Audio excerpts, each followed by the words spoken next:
Hello, hello. Hey.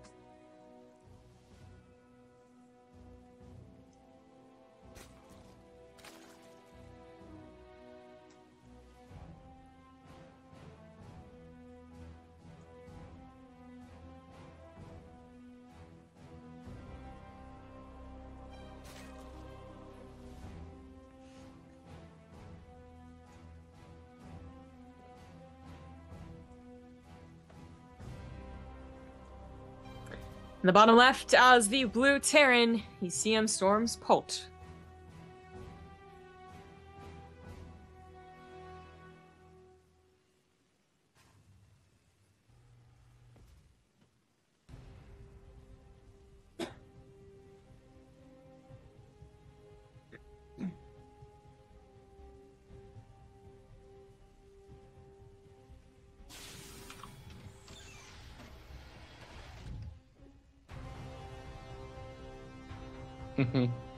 One thing that I kind of want to tie into this particular match that's coming up is that one thing Kelzor did in that last series, or at least the games that I saw, was he did a fantastic job shutting down Scarlet's creep spread. And that's something that Scarlet is really well known for. Her creep spread is out of this world. So I feel like a lot of the players that I've seen... Yes, yes, because it's an alien. But I feel like a lot of the people that are successful against Scarlet end up doing a really good job shutting down that creep spread. And this is one of those maps, Dust Towers, where it's kind of hard for a lot of Zerg players to get that creep spread going outside of their third expansion early on. That is a good point. We haven't ever had a chance to be like, oh my god, look at the creep spread. Well, it is Scarlet, which happens at least once every cast when she's in it.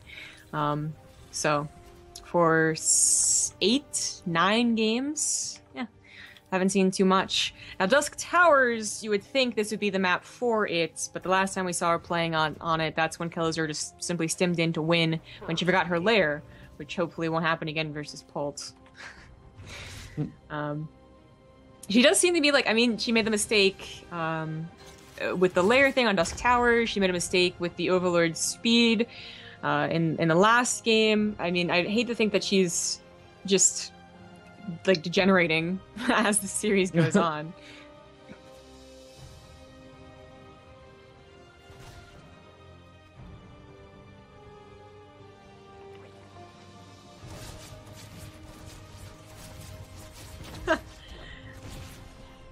Maybe. She did joke around with him a lot in the first game when he went for 3 Rags Reaper, and I actually thought that was going to get her killed. Fuck, I've been muted. Robbie comes and this happens. Oh, well, you only introduced the player. That's not even that bad. I didn't contribute that much, which is good. So luckily, wasn't. But yeah, I said we love Scarlet and then introduced her in the end. But again, because I didn't say it at the start, need to remind everybody that this tournament is made possible thanks to Ting. Again, being muted, awesome. And make sure to check out bttv.ting.com to make sure you learn more about them. But most importantly, give credit to us for visiting their website. Receiving incoming transmission. I'm pretty upset that people are already blaming me. Like, before you even said anything, people are already blaming me that you're muted. Well, yeah, course, well, you've done okay it. Muted. I've done it like twice in 2 years. You did it one like bad 3 day. times in 2 One bad casts. day. Okay, it was so 2 bad days. Yeah, I was going to say 2. Timeshifter08 donates $10, by the way. He says, and here's Ollie with the weather. And then I'm just going to reply to that donation with, it's gonna rain! So, like, okay. Is Fear Dragon a field reporter too? Fear Dragon's like the water boy right Oh. now, but he will be but he will be a field reporter. Wow. Is this our water boy at news stations? Well, the field Maybe reporter's like a got a drink. cameraman? Like, No, I you're the don't know. camera. You're the camera woman. Remember, we're breaking gender stereotypes. We had this conversation.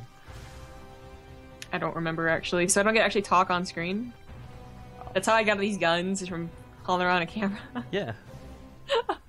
Okay, I'm on board. Yeah, Ace flexible. I really quickly want to talk about the fact that, like, you know, Scarlet, one thing that I have seen a couple of Zerg players try to do, and it's specifically, I think I saw Scarlet do this last week during the WCS Shanghai qualifiers, to get her creep spread out further on this map. She got out, you know, the kind of quasi-typical number of, like, queens. You'll end up seeing those 5 queens come out. But she'll do this really cool thing where she'll plant down 1 creep tumor at the top, 1 creep tumor at the bottom, and 1 creep tumor at the center of the map, or the ramp. And she'll spread all 3 of them at the exact same time. And she's actually setting herself up to do that once again. And if the Hellions aren't super on top of it, one or two of the Creep Sprite tumors actually end up getting out. Very specific. Well Yeah, spotted. she didn't end up doing it though. Well, you know, it was almost. So it was Yeah. almost great analysis. It's one of those things where like, you take a shot, and if it was right, you would look so good. So it's worth taking. You miss 100% of the shots you don't take. Wayne Gretzky, Micah Scott. Thank you, Fatu, for the 2-month resub. She is going to Mutilating Bling, which makes sense on this map, but she's going to have to deal with a very big push coming from Pult right now. Yeah. But she's preparing for. She's not going to have speed, but she might have upgrades, and she does have a nice enough amount of banelings. That is that's a push really is gonna large be amount of scary. Hellions. It is, and it's also off of 2 base, so that's why it's attacking a little bit sooner than you would really expect.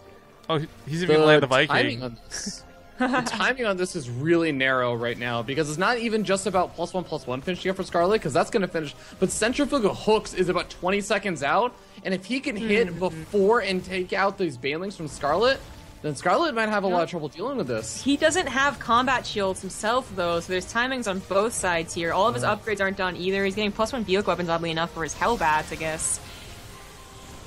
She's not going to wait for hooks. He doesn't have combat shields. I don't know who's going to go better for her. He's going to clean up all the Hellbats. I think this is okay for Scarlet. But the problem is she doesn't sustain enough to deal with the rally, and that's where this gets problematic. However, yeah. by taking out the Hellbats, this makes Lings a little bit more viable in the situation. Oh god. Those two Hellbats, though, dealing a decent amount of damage, killing off 7 workers over there. I actually don't think this is too bad. The 1/1 of the Lings will make sure that the Marines are dealt with. But it is still such a supply lead for Pult. Like, no It question is, about it. actually. That supply lead rallying across the map is something that she, if it was any wider of a map, she might have been able to deal with time to build her own Banelings. But not anticipating the 2-base build, she was just prepping for something like a 3-base, pressure. And it is going to cost her this game. Surprised the Muta even came out. Oh. Well, base gonna That's go down, drones dying. This is unfortunate because even with Banelings with speed, a choke fighting against them and Mutas, like, Pult can still win this game just by reinforcements alone. Yeah.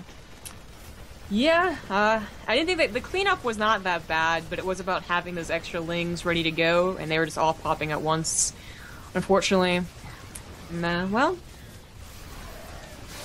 Yeah, I also want to kind of hand it to Pult, just because we were talking about how, it was not just the fact that Baneling's speed didn't finished up, it was also the fact that Pult didn't have his combat shields finished up, but he still managed to actually do a really, really nice Marine split over there, preemptively, before the Banelings could even get in over there. So the Banelings really just didn't end up getting the best hits. oh Jesus, and the That's Hellions. less than ideal. I mean, she still has a decent work picking up behind this, but just that production's never going to catch up. She doesn't have the sustainability that Medivacs bring. But this is kind of cool too. We're talking a lot about Pult for this, and this isn't like a typical Pult move. Like, Pult is, just generally speaking, a lot more of like a passive player, I feel. So to get up in Scarlet's grill right off the bat, this is a really great move. Yeah. And one that she obviously wasn't expecting, otherwise she might have been a little more apt to scouts. GG! Woo. All right, so Pult's going to take the first game in the series. A nice 1-0 lead, but it is the best of 5, and there's many chances for Scarlet to still stay in this. People complaining about the Banelings being too bright, but that's how they look so damn beautiful, guys. So, whatever. Logan linking an on-air light necessary for the mute button. So here's the thing, guys. This isn't complaining. This isn't whining. This is just purely explaining. The amount of work I have to do when producing for Ting is about, I would say, 5 to 10 times more than what we're just doing in an average cast. And one of those things involves muting a microphone, something I never have to do. So it is my bad, and I'm getting better with it, but like Fear Dragon uses XSplit, he should know this pain. I have every scene used up, and then I have like 4 videos on each scene, which I have to leave hidden so I can check them off manually through the preview just to play them, because there's just not enough scenes for this. Like, there's so much going on. A lot of people do not actually understand a lot of this stuff, especially like for base tier TV and what you do, Rifkin. Like, there's so much random stuff that goes with the production. It is actually a lot more complicated than a lot of people seem to think. Well, speaking of production, Orbital Shipyard. We'll see you guys here in a sec.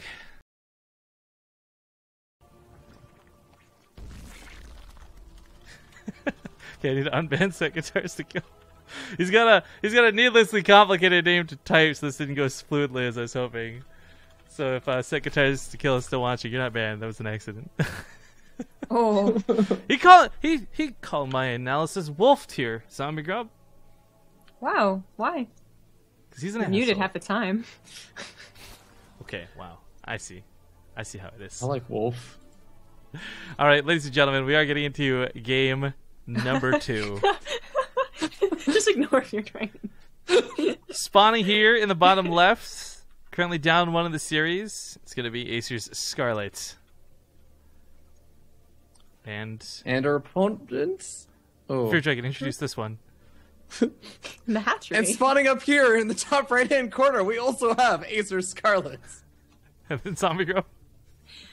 In the top right corner, as the blue Terran, we have Polt. Now this is kind of interesting because we've actually seen both Scarlet and Bly do a lot of proxy hatch builds, but they're usually over here. So even if Polt's thinking about scouting this, it's very unconventional to put this where she did, and he might not see it. And the problem is, even if you do scout this, this is still hard as hell to deal with. Is this the first time we've seen a double Reaper Rax up against this build? I feel like we've seen a lot of one Rax command centers.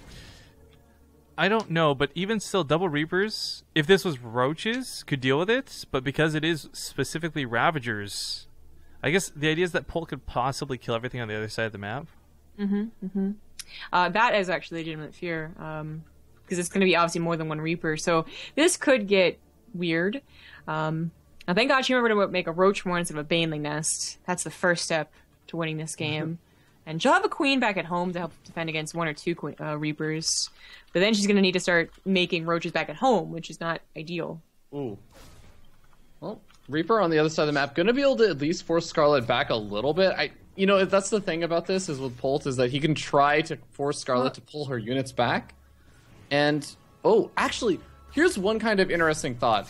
The Reaper KD8 charges, the grenades, will actually do direct damage to Larva. That means that the armor, the ridiculous armor on Larva doesn't actually factor in. If he gets up enough of these Reapers, he can actually start killing Larva. But she shouldn't really have Larva, though, is the thing. Like, a lot of the time, these should be eggs pretty much right away. Now, Bunker's coming down. Everything is about buying a little more time, as Scarlet will slowly chip away at what's at the front. You'll pick away the depot, you'll pick away that first bunker, maybe you'll even get the second one, but by then hopefully Polt's got tanks out, and that's what he's really banking on for this. And not just tanks, but like specifically tanks with a medevac are probably the best way to deal with this. Yeah. It often comes down to control. We've seen plenty of different answers to this. Tank drop, Cyclone, as many things as you can without the drop, or just a lot of Marines too. We've seen a couple of multiple Rax builds trying to deal with this, and most of them have failed. Just because at one point you accidentally miss micro and everything goes to hell afterwards. This is a dangerous moment where both of the supply depots have gone down. Polt is starting to lose his front, and he's going to try and do this Reaper harassment on the other side of the map, but Scarlet's prepared for it with some Roaches at home. This reminds me of a game we recently cast with Euthermal, where, again, I think it was by accident and on purpose, he had put his bunker awkwardly placed back, and that actually made it so the Ravagers could not reach in and hit it properly. Now, if Scarlet comes down here on the left side and the ramp simultaneously, she can actually get all her Ravagers in to hit that bunker at the same time. But if she's pushing up the ramp, she's constantly going to be either taking fire on the front too, or just not able to get them all in range. Nice call, Fear Dragon! He did it! Yeah! But even then, like, that was actually a great move. Like, kudos on the call and kudos to Polt. Is that enough to really stop this, though? Because at the end of the day, it's the medevac that's going to matter most. I definitely agree with that. I mean, like, the siege tank just adds in so much, especially in shutting down these Ravagers and forcing them back. Polt is finally starting to move back a little bit. And I feel like Scarlet has to transition, right? Like, she's getting up her lair, but she's effectively on one base mining until that natural finishes up.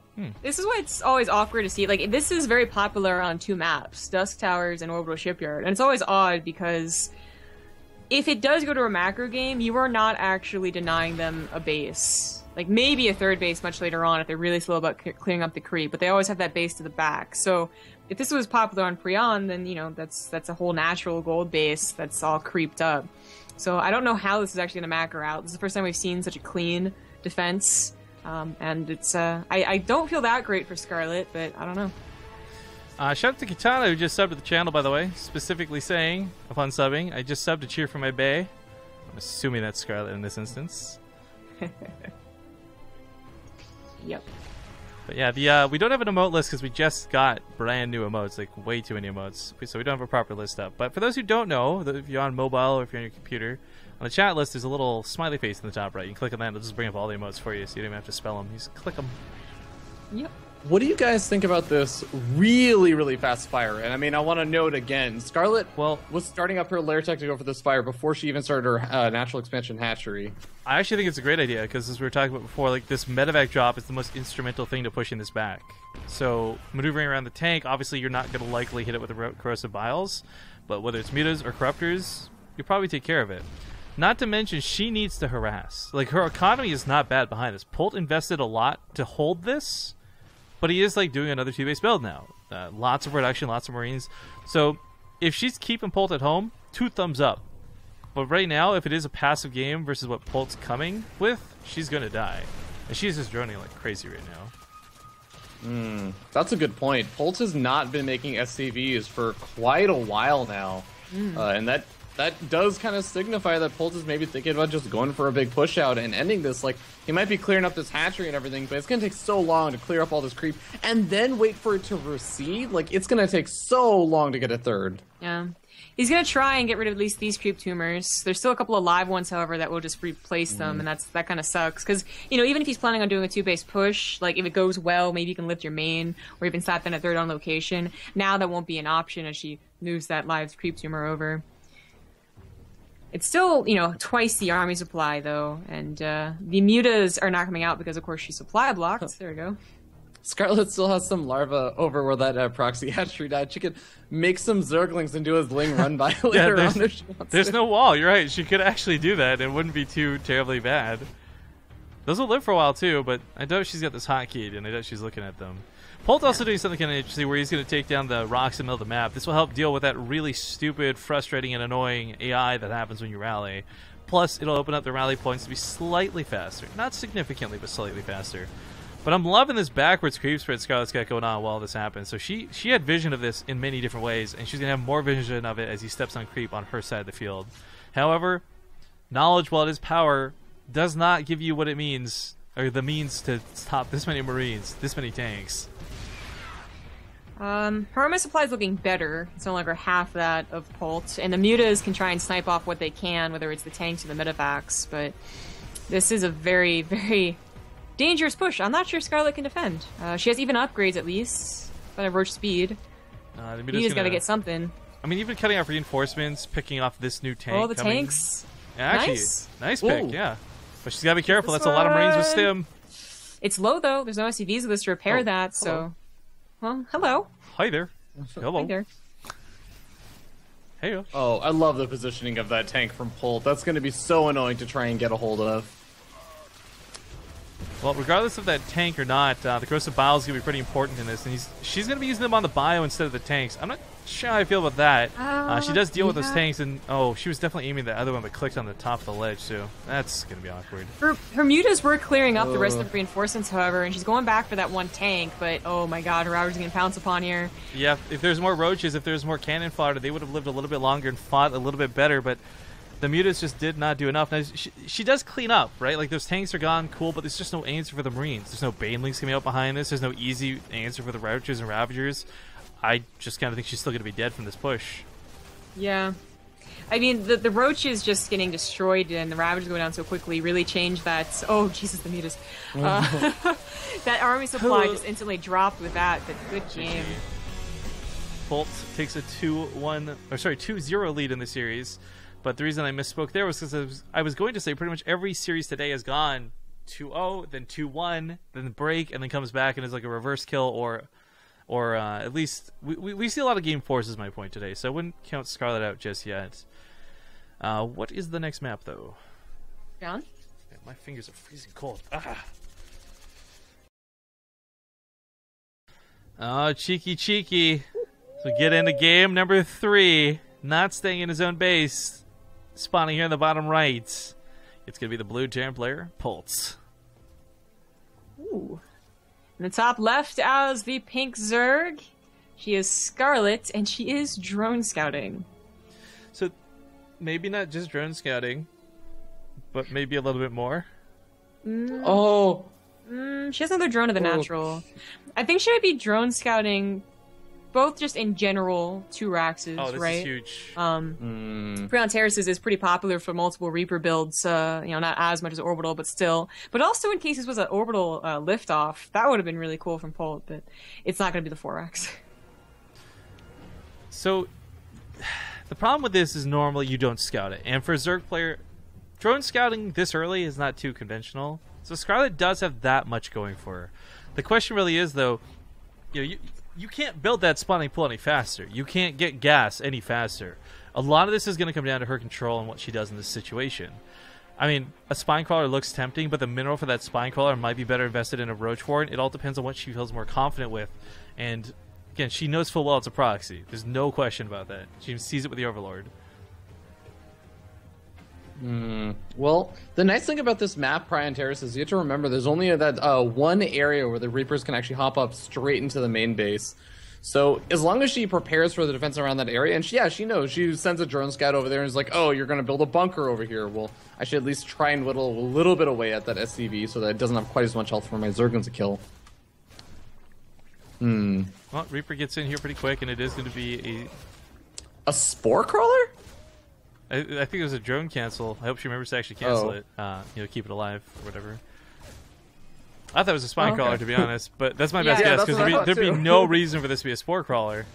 I really hope she realizes that's not a spine crawler. Okay, there's the cancel. Oh, that was the last second. So it is just build canceling to try and keep it alive from the Reapers. I mean, kind of sucks, but the bunker it's just a Healy hunt. This isn't actually anything too dangerous. She did go for the Roach Warren as we talked about earlier, and Roaches, Lings, they can get the job done, but it does seem like a Ravager is your best bet most of the time. Again, watching players like Xanster and a few others just have really convinced me that that is the best way to handle this. Oh, she's sending her Lings across the map. I don't know what that was. That was I a mean- misplaced factory, I think. It's slow Lings. They're not going to do much at home, so that's kind of a cool move. Maybe picking off just anything. I mean, there's not going to be a Reaper at home. There's not going to be Marines. In fact, you can't repair a factory that's building, so might actually be able to break the wall with it. But there's that Ravager, and of course, the Ravager's got range. That's what makes it such a wonderful unit to defend in this situation. Now, down to 14 workers, you might think, well, shit, Scarlet's probably screwed. But you know what? It's a gold base, so her income's not looking too shabby. Yeah. And Paul is still on 1 base, so he's gonna have to, prepare this. That's a lot of minerals, a lot of lost mining time. Oh. This isn't looking so bad for her. New sub hype, by the way. What's this? Spud Guggle Bang. That actually sounds really lewd. Is that just me? Can we get some Ace Ludes I in know, chat for that new right? sub? Is that a does Tasia sound Claps? lewd. But Thank you, Spud Guggle Bang. Oh god. Reaper's moving to the natural expansion though, and the drones are completely vulnerable. 3 of the workers go down, and that's a lot of Scarlet's economy, actually. Yeah, not to mention not mining while this goes on. But this does allow her to clean up most of the Reapers. Now, there's still going to be a couple, and maybe Polt continues to produce. No, he's going to pull back home. This actually gives her a bit of an opportunity to either go hardcore into economy and dedicate knowing that Polt's not going to have follow-up for a good couple of minutes, or she could just counterattack all in and try to win. With Ravagers and Roaches, it'd be a slow push across the map, but there really isn't going to be much to defend. Do you see what Polt is doing with his proxy racks? He's dialing it up to 10! it's not up cheesy. I thought maybe he was going to go for combat shields, actually, and just do like a very, very quick follow-up, but it is going to be Stim, and he's gonna push with these Marines without Stim? Stim's such a long upgrade to wait for. So, but the production he's going for right now is something you can afford with a gold base, but he's not on a gold base. So, I feel like this is too much money. I don't... Okay, well, Scarlet's gonna get on top of the reactors. This is nice. There's no salvaging this. Even if the Marines pop, she can get over here with the Roaches and Ravagers and clean it up. Getting the reactor is actually huge to stopping this production. Yeah. Like you said, though, the Roach is going to come over here, but actually 4 Marines, 2 Reapers. Go, Reapers, go! Go, Reapers, go! What a strange way for this Roach to Micro? Oh, the Ravager Micro is real. No.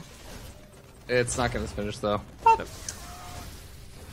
So that was kind of an interesting dynamic I didn't realize. I mean, I know that, for those who don't know, Roaches and Hydras, if they get in melee range, they don't change their actual attack type, they change their attack animation to melee. And when the Roach meleeed the Marine to death, the corpse went flying instead of turning to green goo. That's kind of cool. Yeah. Did you know that when a Roach melees, it doesn't... Or sorry, a Hydra melees, it doesn't consume point defense drone attacks? Yeah, it's not a ranged projectile. Yeah. Duh, this Duh. mech Raven abuser in Heart of the Storm would definitely know that. Yeah, 99% of my games involve Ravens. I'm pretty sure.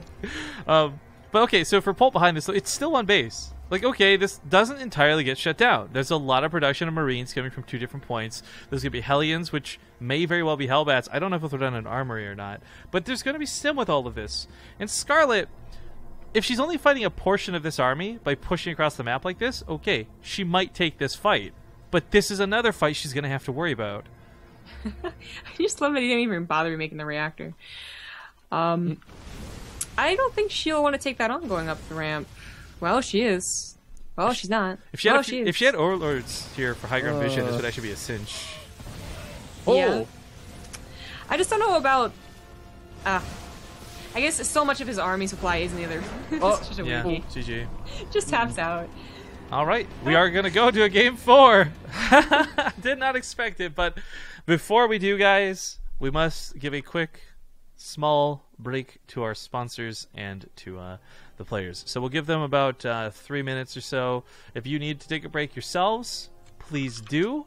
We'll be back soon, though, after a word from Ting.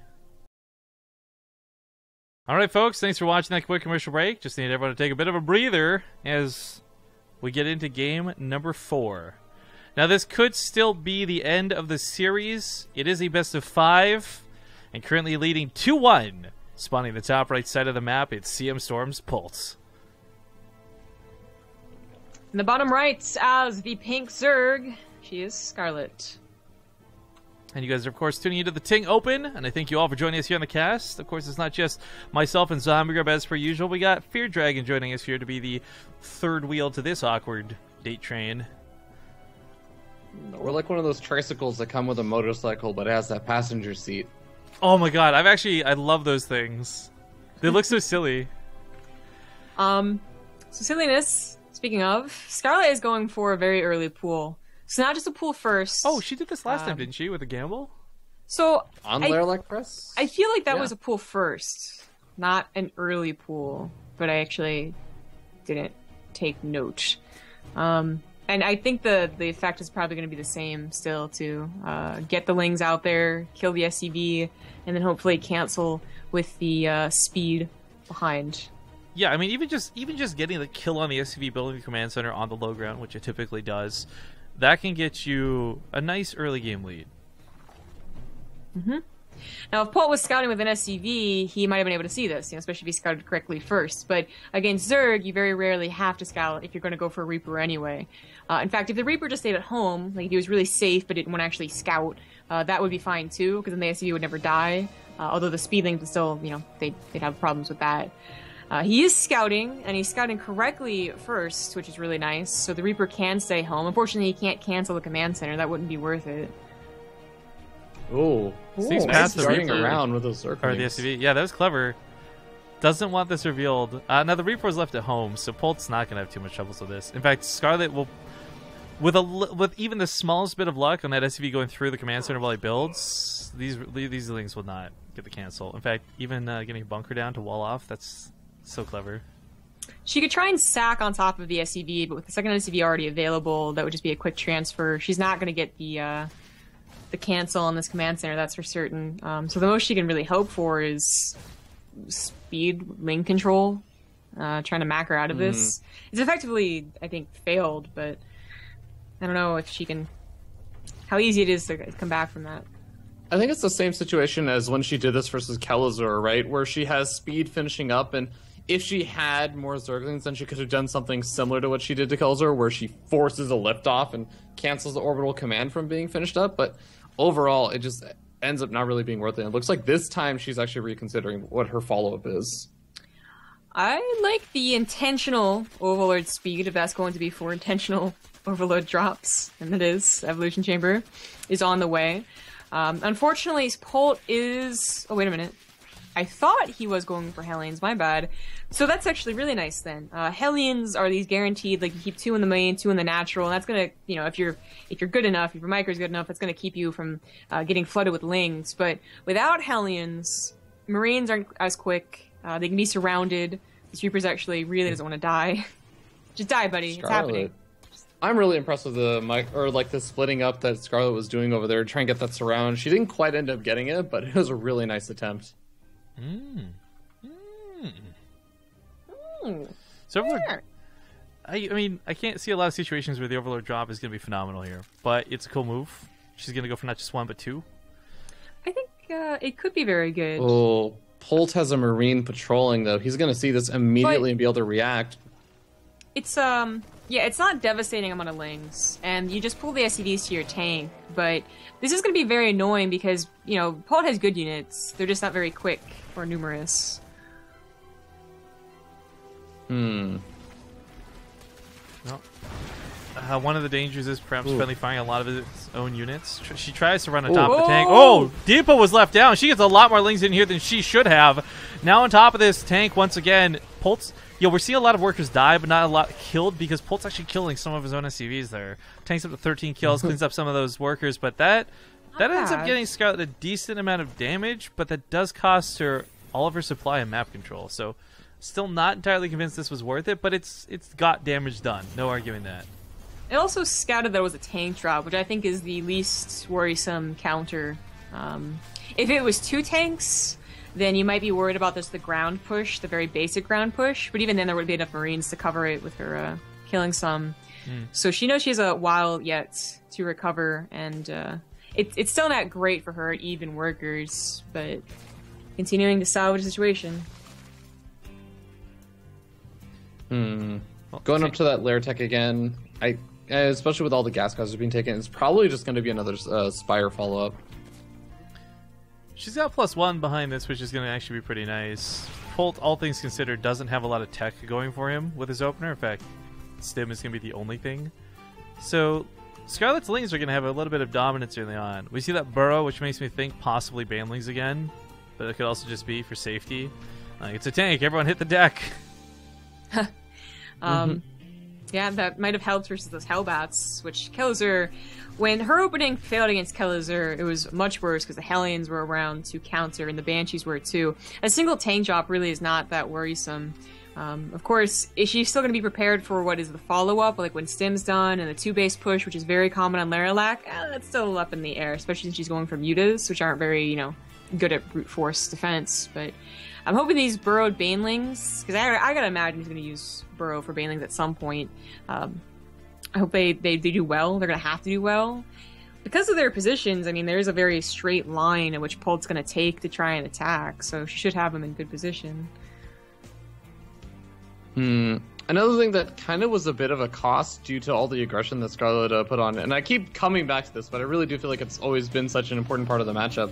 But the creep spread for Scarlet it's pretty abysmal right now. It's because she only had 2 queens. She's done this fast teching up, and if Polt ever decides to get aggressive, he's gonna be not fighting Scarlet a little bit outside of her natural or her third. She's going to be fighting her inside of her natural. She's going to be losing a lot immediately as soon as that engagement happens. Yeah. Might be worth breaking down the rocks, even though you lose a couple of lings, but decides not to. Come back later. More Banelings are on the way. I don't know about not splitting up these 4 that are burrowed right there. I don't think Polt will be thinking of burrowed Banelings. It's something that you only remember after you've been hit by 1 or 2. But it's always the fear, though, is that they're going to scan while moving out in case there's something waiting for them, and they'll see every single Baneling. Ugh! Oh, she missed a pretty golden opportunity, because I don't know if Polt's going to be rallying. It's going to be a rally. It's not going to be clumps of units coming again.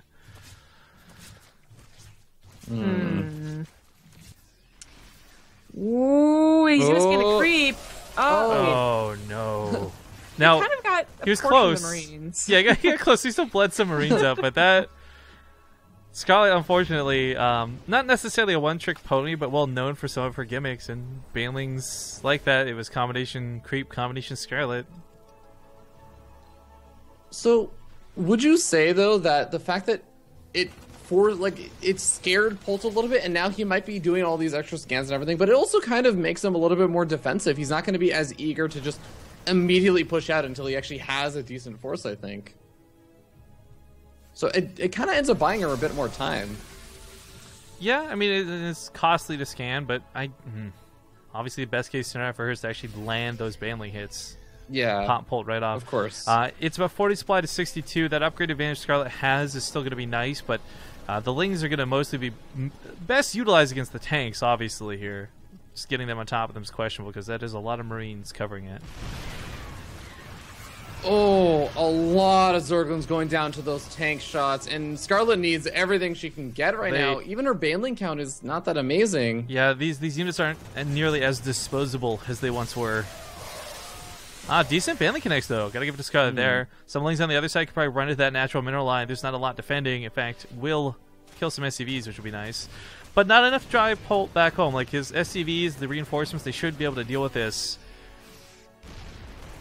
This is a lot of SCVs killed. That tank's taken a long time to clean it up. Finally does, but only after 14 went down. A very good counterattack for what she put into it anyways. Very few Lings. Oh, good nice pickup. Yeah, absolutely. Scarlet's been controlling this very cautiously, very well. She's not throwing away too much. In fact, it always seems like she has exactly what she needs to, but unfortunately, that she has to play so stingy because she doesn't have a lot of supply right now. And this is not a situation that's necessarily getting better. She does have 8 more mutas on the way, which is why I think she opted to try and pull the drones back a little bit. They weren't pulled to safety, they were just pulled to the extractor, so hiding for the time being. Oh, losing this hatchery is going to be Sucks. very hard to replace. I mean, she's already pretty bad with it not mining, but this might just be game. Her high muta count is scary for the tanks. It's actually scary for the Marines as they partition themselves to deal with the Banelings, but... There are some Liberators out now, too. She's going to break the back rocks, and kind of a clever idea to go behind this. But wants to get on top of the tanks being unsieged. Best opportunity presented, and those Marines are not covering this initially. However, there's too much behind it. More. GG. So many more. Ladies and gentlemen, CM Storm Pult will be your second player out of the group. But perhaps just like 10 seconds of silence here to mourn our fallen comrade, Scarlet, because we do love her, and I was cheering for her the whole way through, so.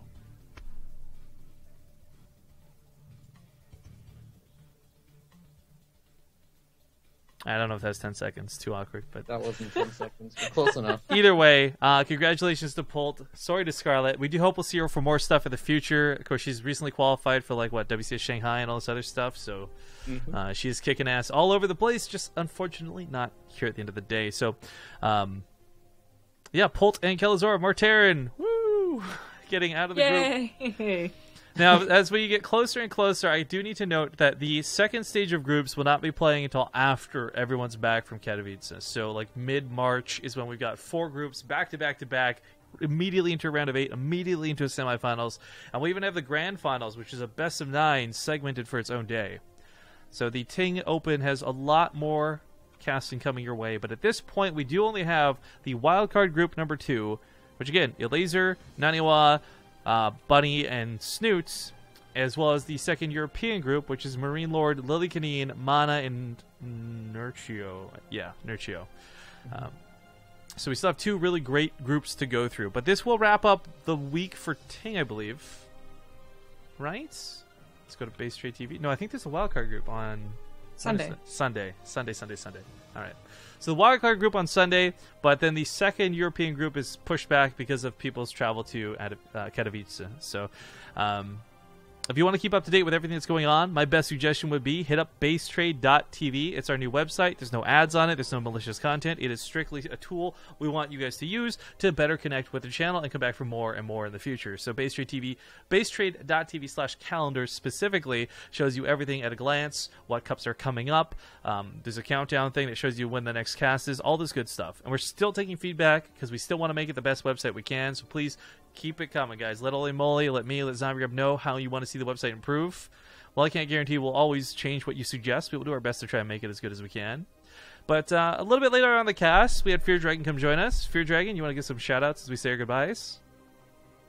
Yeah, if you guys enjoyed my commentary, then you guys can follow Bay Street TV, because that's where I'm doing a lot of my stuff now. But also, I do another thing on my own channel, Fear Dragon 64 on Twitch, that's called NA Ladder Heroes, and people like Scarlet and Neve and a lot of other North American players. Kelazor is going to qualify for today's or tomorrow's North American Ladder Heroes finals, so I will be doing that tomorrow at 4 p.m. Pacific. If you guys want to tune in for that, that's also going to be really awesome, because the winner of that tomorrow is also going to qualify for the offline event in Toronto, Kings of the North. As well as a Gauntlet SC2 event. So that's going to be like the season finals. So if you guys want to check that out, do that. And of course, there's going to be a Chairs for Gaming Cup on Bay Street TV at 6 p.m. Pacific on Sunday. And I will be doing that with Tempo. Cool. That's some good stuff, man. Yeah, we are going to be doing more cups going in the future. There's a bit of a hiatus. So we have the Corsair Cups planned out, but we have to actually get the money from Corsair because we have to negotiate our contract with them. So it's worth noting that those are still happening. We're very happy. They're happy. We just got to finalize everything. Zombie Up, any final words from you, madam? It's a great group. We do have our own sponsors to shout out. If you want me to do that? Sure. All right. So last but not least, our own sponsor, of course, G2A.com, 3% off with code BASE. If you're looking for video games or anything to do with video games, you're just $20 off. We've reached our goal, so we'll be setting up the Invitational at some point next month, probably. February is still full up.